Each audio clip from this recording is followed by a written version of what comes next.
بسم اللہ الرحمن الرحیم۔ آج جو ہمارا ٹاپک ہے وہ ہے حضرت سیدنا عثمان غنی ذو النورین کی مظلومانہ شہادت۔ آپ کو مظلوم مدینہ بھی کہا جاتا ہے، کیوں کہ آپ خلیفۃ المسلمین تھے، مگر اس کے باوجود آپ نے طاقت کا استعمال نہ کیا، جبکہ آپ پر پانی بند کیا گیا، رستے بند کیے گئے، گھر میں آپ کو محصور کر دیا گیا، پھر بھی آپ نے طاقت کا استعمال نہ فرمایا۔ اب اگرچہ جو آج کی ہماری گفتگو طویل ہوگی، مگر مسلمانوں کی معلومات کے لیے میں کچھ عرض کرتا ہوں تاکہ ہمیں معلوم ہو کہ حضرت سیدنا عثمان غنی رضی اللہ تعالیٰ نے کس طرح مظلومانہ انداز میں شہید کر دیے گئے۔ تو چنانچہ پہلے تو یہ بات یاد رکھیں کہ آپ کا جو خلافت کا دور ہے وہ 12 سال ہے۔ 6 سال تو بڑے اچھے انداز سے گزرے، لوگوں میں کوئی شکایت پیدا نہ ہوئی، یہاں تک کہ ان 6 سالوں میں آپ عوام میں حضرت سیدنا فاروق اعظم سے بھی زیادہ مقبول ہوئے۔ لیکن جو باقی کے 6 سال تھے، آخری 6 سال، تو ان میں بعض گورنروں کی طرف سے لوگوں کو شکایت پیدا ہوئی، اس کی وجہ سے کچھ مسائل کریٹ ہوئے۔ چنانچہ مصر کا ایک گورنر تھا جس کا نام تھا عبداللہ بن ابی سرا، تو مصر کا گورنر آپ نے اسے بنایا۔ تو جب اس کو 2 سال ہوئے تقرر کیے ہوئے، تو لوگوں کو اس کی بد اخلاقی اور اس کے معاملات کی وجہ سے شکایت پیدا ہوئی۔ چنانچہ لوگوں نے حضرت عثمان غنی ذو النورین کو اس کی شکایت کی اور داد رسی چاہی، تحریر بھی لکھی عبداللہ کے خلاف۔ تو اب حضرت عثمان غنی نے تاکیداً اس کو خبردار کیا، ایک تحریر لکھی، ایک چٹھی لکھی کہ آئندہ اگر تمہاری شکایت پہنچی تو یہ صحیح نہ ہوگا۔ مگر جو گورنر تھا مصر کا، اس نے کوئی پرواہ نہیں کی، بلکہ جو لوگ مدینہ المنورہ شکایت لے کر گئے تھے انہیں بھی قتل کر دیا، جس سے مصر میں حالات اور بھی زیادہ بگڑ گئے اور لوگوں کے اندر اضطراب پیدا ہو گیا۔ پھر اب کیا ہوا کہ جب اس نے ایسے حالات پیدا کیے تو 700 افراد حضرت عثمان غنی کی بارگاہ میں آئے تاکہ انہیں عبداللہ کی زیادتی بیان کیا جائے۔ دوسرے صحابہ کرام سے بھی انہوں نے یہ شکایتیں کی اور عثمان غنی ذو النورین سے بھی شکایت کی۔ تو اس ضمن میں جب شکایتیں پوچھی تو حضرت عثمان غنی سے کئی صحابہ نے کچھ سختی سے بھی بات کی۔ انہی میں ام المومنین حضرت عائشہ صدیقہ رضی اللہ تعالیٰ عنہ بھی تھیں، انہوں نے بھی آپ کے پاس پیغام بھجوایا کہ رسول خدا کے صحابہ آپ کے پاس آئے ہیں اور عبداللہ بن ابی سرا جس پر کہ قتل کا الزام ہے اس کو معزول کر دیا جائے، اس کو برطرف کر دیا جائے۔ تو جب یہ صحابہ، کیونکہ وہ مصر سے صحابہ کرام بھی اسے 700 افراد میں شامل تھے، تو انہوں نے سب نے کلام کیا تھا اور وہ برطرفی کا مطالبہ کر رہے تھے، مگر آپ ان کی باتوں کی طرف توجہ نہیں کر رہے ہیں۔ حضرت عائشہ نے کہا کہ تم ان کی باتوں کی طرف توجہ نہیں کر رہے ہیں، لہذا آپ کو چاہیے کہ ایسے شخص کو مناسب سزا دیں۔ حضرت علی رضی اللہ تعالیٰ بھی آپ کی خدمت میں تشریف لائے اور عثمان غنی سے کہا کہ یہ لوگ جو آئیں 700 افراد، یہ قتل ناحق کے سبب مصر کے گورنر کی معزولی چاہتے ہیں، تو آپ اس معاملے میں انصاف سے کام لیجئے اور عبداللہ بن سرا کی جگہ کسی اور کو گورنر مقرر فرمائیں۔ تو پھر حضرت عثمان غنی نے لوگوں سے پوچھا کہ تم ہی اختیار کر لو کہ تم کس کو گورنر بنانا چاہتے ہو، تو آپ اس کو گورنر کو منتخب کر لیں، تو پھر میں عبداللہ بن ابی سرا کو معزول کیے دیتا ہوں۔ ان لوگوں نے حضرت سیدنا ابوبکر صدیق کے بیٹے محمد بن ابوبکر کو منتخب کر لیا کہ آپ انہیں مصر کا گورنر مقرر کر دیں۔ تو لہذا امیر المومنین نے یہ ان کی بات قبول کر لی اور ایک چٹھی لکھ کر دے دی، اور عبداللہ بن سرا کے لیے معزولی کا بھی اس کے اندر پیغام تھا کہ وہ معزول ہے اور اب یہ گورنر مقرر کر دیے گئے ہیں۔ تو لہذا یہ 700 افراد محمد بن ابوبکر کی ہمراہی میں مصر کی طرف روانہ ہوئے۔ مدینہ منورہ سے بھی قافلہ تیسری منزل پر ہی تھا کہ ان کو ایک حبشی غلام ایک اونٹنی پر بیٹھا ہوا نہایت تیزی کے ساتھ مصر کی طرف جاتا ہوا نظر آیا۔ اس کے رنگ ڈھنگ اور اس کی تیز رفتاری سے معلوم ہوتا تھا کہ غلام یا تو اپنے مالک سے بھاگا ہوا ہے یا پھر یہ کسی خاص مقصد کے تحت پیغام لے کر جا رہا ہے۔ قافلے والوں نے اس کا پیچھا کیا، اسے پکڑ لیا، پوچھا کہ تو کون ہے؟ کہ تو کسی کا بھاگا ہوا غلام ہے یا تجھے کسی کی تلاش ہے؟ اس نے کہا کہ میں حضرت عثمان غنی کا غلام ہوں۔ پھر کہا کہ میں مروان کا غلام ہوں۔ لیکن دو باتیں کی، ایک شخص نے اسے پہچان لی اور بتایا کہ یہ تو امیر المومنین کا ہی غلام ہے۔ حضرت محمد بن ابی بکر نے اس سے پوچھا کہ تمہیں کہاں بھیجا گیا ہے؟ تو اس نے کہا کہ مجھے مصر کے گورنر عبداللہ بن ابی سرا کے پاس بھیجا گیا۔ اس کی تلاشی لی گئی تو اس کے خشک مشکیزے سے خط نکلا جو امیر المومنین حضرت عثمان غنی رضی اللہ تعالیٰ عنہ کی طرف سے تھا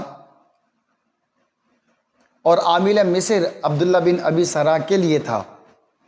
محمد بن ابی بکر نے سب کو جمع کیا اور سب کے سامنے اسے کھولا، جس میں یہ لکھا تھا کہ جب محمد بن ابی بکر اور فلاں فلاں تمہارے پاس پہنچیں تو ان کو کسی ہیلے سے قتل کر دو، خط کو کالعدم قرار دو، جب تک کہ میرا دوسرا حکم نامہ پہنچے اپنے عہدے پر برقرار رہو۔ اس خط کو پڑھ کر قافلے والے سارے کے سارے دنگ رہ گئے۔ محمد بن ابی بکر نے اس خط پر ساتھیوں کے چند ذمہ دار اشخاص کے ساتھ مہریں لگوائیں اور اسے ایک شخص کی تحویل میں دے دیا، اور سب لوگ وہیں سے پھر دوبارہ مدینہ منورہ کی طرف لوٹے۔ جب وہاں پہنچے تو حضرت علی، حضرت طلحہ، حضرت زبیر اور حضرت سعد اور دیگر صحابہ کرام کو اکٹھا کر کے ان کے سامنے خط کھول کر پیش کر دیا اور سب کو پڑھنے کے لیے کہا۔ سب نے پڑھا اور اس حبشی غلام کا سارا واقعہ بھی بیان کر دیا۔ تو ناظرین، یہ ایک حیرت انگیز واقعہ ہوا، سب اس پر بڑے حیران تھے، اس پر سب لوگ بہت سخت برہم ہوئے اور تمام صحابہ کرام علیہم رضوان جو تھے وہ غیظ و غضب میں بھر گئے اور اپنے اپنے گھروں کو گئے۔ مگر محمد بن ابی بکر نے اپنے قبیلے بنو تمیم اور مصریوں کے ساتھ حضرت عثمان غنی کے گھر کو گھیر لیا۔ حضرت علی نے جب یہ صورتحال دیکھی تو حضرت طلحہ، حضرت زبیر، حضرت سعد، حضرت عمار اور دیگر اکابر صحابہ کرام کے ساتھ امیر المومنین حضرت عثمان غنی کے مکان پر تشریف لے گئے، اور ان کے ساتھ خط اور غلام اور اونٹنی بھی تھی جو راستے میں وہ پکڑی گئی تھی۔ حضرت علی نے حضرت عثمان غنی سے پوچھا یہ غلام آپ کا ہے؟ تو آپ نے جواب دیا کہ جی یہ میرا غلام ہے۔ پھر انہوں نے پوچھا یہ اونٹنی آپ ہی کی ہے؟ تو انہوں نے کہا کہ ہاں یہ اونٹنی میری ہے۔ پھر حضرت علی نے وہ خط پیش کیا اور پوچھا کہ یہ آپ نے لکھا ہے؟ تو حضرت عثمان نے فرمایا کہ نہیں، خدا کی قسم، نہ میں نے اس خط کو لکھا ہے، نہ ہی کسی سے لکھوایا ہے، اور نہ کسی کو اس کو لکھنے کا حکم دیا ہے، اور مجھے اس خط کے بارے میں کوئی معلومات نہیں ہے۔ حضرت علی نے فرمایا کہ بڑے تعجب کی بات ہے کہ اونٹنی آپ کی، غلام آپ کا، اور خط میں جو مہر لگی وہ بھی آپ کی ہے، اور خط پر جو مہر ہے وہ بھی آپ کی ہے، اور غلام بھی آپ ہی کا ہے، اور وہی لے کے جا رہا تھا، مگر آپ کو اس کا کوئی علم کیوں نہیں ہے؟ حضرت عثمان غنی نے قسم کھا کر فرمایا کہ نہ میں نے اس خط کو لکھا ہے، نہ اس خط کو کسی سے لکھوایا ہے، اور نہ میں نے غلام کو خط دے کر مصر کی طرف روانہ کیا ہے۔ حضرت عثمان غنی نے قسم کھا کر جب اپنی برات کا اظہار کیا تو ہر شخص کو یقین ہو گیا کہ عثمان غنی رضی اللہ تعالیٰ جھوٹ نہیں بول سکتے، ان کا دامن اس جرم سے پاک ہے۔ لوگوں نے اس تحریر کو بغور دیکھا تو یہ خیال قائم کیا کہ یہ تحریر تو مروان کی تحریر سے ملتی ہے، اور وہ جان گئے کہ ساری شرارت مروان کی ہے۔ مروان اس وقت امیر المومنین کے مکان میں موجود تھا۔ لوگوں نے ان سے کہا کہ آپ اسے ہمارے حوالے کر دیں، تو آپ نے انکار فرمایا، اس لیے کہ لوگ غیظ و غضب میں تھے اور آپ کو یہ شک تھا کہ اگر ان کے حوالے کیا گیا تو یہ اسے قتل کر دیں گے۔ حالانکہ تحریر کا جو حکم ہوتا ہے وہ یقینی نہیں ہوتا، وہ شک ہوتا ہے، اور شک جو ہوتا ہے وہ مجرم کے لیے نفع بخش ہوتا ہے۔ اور شرعی ایک مسئلہ یہ ہے، کیونکہ الخط یشبہ الخط، یعنی جو تحریر جو ہوتی ہے وہ دوسری تحریر کے مشابہ ہوتی ہے، تو انہوں نے مروان کی تحریر ہونے کا صرف شبہ تھا، تو انہیں صرف مروان کی تحریر ہونے کا شبہ تھا، اور شبہ کا فائدہ ہمیشہ ملزم کو پہنچتا ہے، اس لیے حضرت عثمان غنی ضرورن نے مروان کو ان کے سپرد نہیں کیا۔ علاوہ اس کے سپرد کرنے میں بہت بڑے فتنے کا بھی اندیشہ تھا۔ بہرحال حضرت عثمان غنی رضی اللہ تعالیٰ عنہ نے مروان کو ان لوگوں کے حوالے کرنے سے انکار کر دیا، تو صحابہ وہاں سے اٹھ کر چلے گئے اور آپس میں کہہ رہے تھے کہ حضرت عثمان کبھی بھی جھوٹی قسم نہیں کھا سکتے، مگر کچھ لوگ کہہ رہے تھے کہ وہ شخص بری نہیں ہے جب تک کہ مروان کو ہمارے سپرد نہ کر دیں، اور ہم اس سے تحقیق نہ کر لیں اور یہ معلوم نہ ہو جائے کہ رسول اللہ صلی اللہ علیہ وسلم کے صحابیوں کو قتل کرنے کا حکم کیوں دیا گیا۔ اگر یہ بات ثابت ہو گئی کہ خط انہوں نے ہی لکھا ہے تو ہم انہیں خلافت سے الگ کر دیں گے، اور اگر یہ بات پائے ثبوت کو پہنچی کہ حضرت عثمان غنی کی طرف سے مروان نے خط لکھا ہے تو پھر ہم اسے سزا دیں گے۔ جب اکابر صحابہ کرام اپنے اپنے گھروں کو تشریف لے گئے تو بلوائیوں نے، یعنی جنہوں نے معاشرہ کیا تھا، معاشرے میں اور بھی سختی کر دی، یہاں تک کہ آپ کا پانی بند کر دیا۔ حضرت عثمان غنی نے اوپر چھت سے جھانک کر مجمع سے فرمایا، کیا تم میں علی ہیں؟ تو لوگوں نے کہا کہ نہیں ہے۔ پھر آپ نے پوچھا کیا تم میں سعد ہے؟ لوگوں نے کہا کہ وہ بھی نہیں ہے۔ یہ جواب سن کر آپ تھوڑی دیر خاموش رہے۔ اس کے بعد فرمایا کہ کوئی مولا علی سے جا کر پیغام دے دے کہ وہ ہمارے لیے پانی مہیا کرے۔ جب یہ خبر حضرت علی رضی اللہ عنہ کو پہنچی تو آپ نے حضرت عثمان کے لیے پانی سے بھرے ہوئے 3 مشکیزیں بھجوا دیا، مگر وہ پانی بامشکل تمام آپ تک پہنچا۔ اس کے سبب بنی ہاشم اور بنی امیہ کے کئی غلام زخمی بھی ہوئے۔ بہرحال وہ پانی بڑی مشکل سے بلوائیوں سے گزرتا ہوا آپ تک پہنچا۔ یعنی اتنے سخت ہو گئے تھے بلوائیوں میں، کچھ فتنہ پرداز لوگ تھے کہ جو فتنہ چاہتے تھے، امن نہیں چاہتے تھے۔ اس واقعے سے حضرت علی کو اس بات کا بخوبی اندازہ ہو گیا کہ یہ لوگ حضرت عثمان غنی رضی اللہ تعالیٰ عنہ کو قتل کرنا چاہتے ہیں۔ تو آپ نے اپنے دونوں بیٹوں حضرت امام حسن اور امام حسین سے کہا کہ تم دونوں اپنے میں تلواریں لے کر جاؤ اور حضرت عثمان غنی کے دروازے پر پہرے دار بن جاؤ اور ہوشیار کھڑے رہو، اور خبردار کسی بھی بلوائی یعنی معاصرہ کرنے والے کو اندر ہرگز مت جانے دینا۔ اسی طرح حضرت طلحہ نے بھی اپنے بچوں کو بھیجا، حضرت زبیر نے بھی اپنے بچے کو بھیجا، اور دیگر اکابر صحابہ کرام نے بھی اپنے اپنی اولادوں کو امیر المومنین کی حفاظت کے لیے آپ کے دروازے پر پہرے دار کے طور پر بھیجا اور آپ کی حفاظت کے لیے بھیجا۔ لہذا وہ برابر نہایتی چاک چوبندی کے ساتھ، مستعدی کے ساتھ دروازے پر کھڑے رہے اور حفاظت کرتے رہے۔ حضرت سیدنا شاہ عبدالعزیز محدث دہلوی علیہ رحمہ تحریر کرتے ہیں کہ جب بلوائیوں کا معاصرہ سخت کر دیا، جب بلوائیوں نے معاصرہ سخت کر دیا تو حضرت عبداللہ بن عمر رضی اللہ تعالی عنہ چند مہاجرین کے ساتھ حضرت عثمان غنی ذو النورین کے گھر تشریف لائے اور ان سے کہا کہ جس قدر بلوائی ہیں آپ پر چڑھ آئے ہیں، یہ وہی ہیں کہ جو ہماری تلواروں سے مسلمان ہوئے ہیں۔ یہ سب شیخیاں اور اونچی اونچی اڑانے اس سبب سے کہ کلمہ پڑھتے ہیں اور آپ کلمے کی حرمت کا خیال کرتے ہیں، لحاظ فرماتے ہیں۔ اگر آپ حکم دیں تو ہم ان کو ان کی حقیقت معلوم کرا دیں اور ان کو بھولی ہوئی باتیں ان کو یاد دلا دیں، بس آپ حکم کیجئے۔ حضرت عثمان غنی نے فرمایا کہ قسم اللہ تبارک و تعالیٰ کی ایسی بات نہ کہو، صرف میری جان کی خاطر اسلام میں ہرگز پھوٹ نہ پیدا کرو۔ پھر آپ کے سارے غلام جو ایک فوج کے برابر تھے، اسباب و ہتھیار کے ساتھ ہتھیار بند آپ کی خدمت میں حاضر ہوئے اور بڑی بے چینی بے قراری کے ساتھ آپ سے کہنے لگے کہ ہم وہی ہیں کہ جن کی تلواروں کے تاب خراسان سے افریقہ تک کوئی نہ لا سکا۔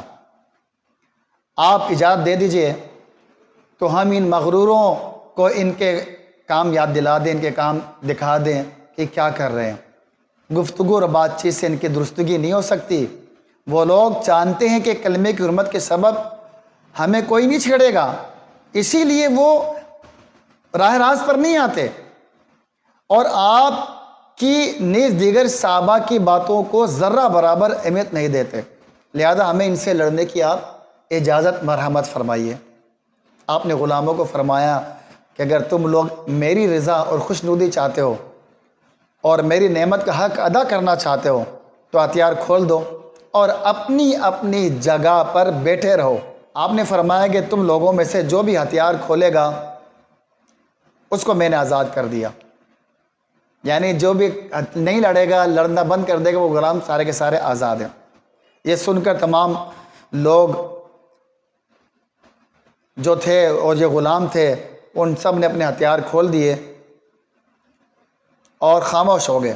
تو گویا کہ آپ نے اس طرح کی بات فرمائی کہ میں خون ریزی سے پہلے میرا قتل ہو جانا یہ مجھے پسند ہے، یعنی اللہ تعالیٰ کی قسم خون ریزی سے پہلے میرا قتل ہو جانا مجھے زیادہ محبوب ہے اس سے کہ میں خون ریزی کے بعد قتل کیا جاؤں۔ مطلب یہ کہ میری شہادت لکھ دی گئی ہے اور اللہ کے نبی نے اس کی بشارت مجھے پہلے ہی دے دی ہے۔ اگر تم لوگوں نے بلوائیوں سے جنگ بھی کی تو بھی میں ضرور قتل کر دیا جاؤں گا، لہٰذا ان سے لڑنے میں کوئی فائدہ نہیں۔ محمد بن ابی بکر نے جب دیکھا کہ دروازے پر ایسا سخت پہرا ہے کہ صاحبزادگان علی، طلحہ اور ان کے حضرت زبیر کے بیٹے وغیرہ کھڑے ہیں، تو انہیں خوف ہوا کہ اب تو بڑی مشکل ہو گئی، تو لہذا انہوں نے کیا کیا کہ حضرت عثمان غنی کے مکان کی طرف تیر چلانا شروع کیے، جس میں سے ایک تیر حضرت امام حسن کو لگ گیا اور آپ زخمی ہو گئے، ایک تیر مروان کو بھی لگا، محمد بن طلحہ بھی زخمی ہوئے، اور ایک تیر سے حضرت علی کے غلام کمبر بھی زخمی ہوئے۔ محمد بن ابی بکر نے جب دیکھا کہ یہ لوگ زخمی ہوئے تو اس سے خوف لاحق ہوا کہ بنی ہاشم اگر حضرت حسن اور دیگر لوگوں کو زخمی دیکھیں گے تو وہ بگڑ جائیں گے اور اس طرح ایک نئی مصیبت کھڑی ہو جائے گی، لہذا انہوں نے دو آدمیوں کے ہاتھ پکڑ کر ان سے کہا کہ اگر بنی ہاشم اس وقت آ گئے اور انہوں نے حضرت حسن کو زخمی حالت میں دیکھ لیا تو ہمارا کام خراب ہو جائے گا اور وہ ہم سے الجھ پڑیں گے، لہذا منصوبہ خاک میں مل جائے گا، ہمارے ساتھ چلو، ہم پڑوس کے مکان سے حضرت عثمان کے گھر میں کود پڑیں گے اور انہیں قتل کر دیں گے۔ اس گفتگو کے بعد محمد بن ابی بکر اور اپنے ساتھ دو اشخاص کو لے کر ایک انصاری کے مکان میں گھس گئے اور وہاں سے چھت پھاند کر حضرت عثمان غنی کے مکان میں پہنچ گئے۔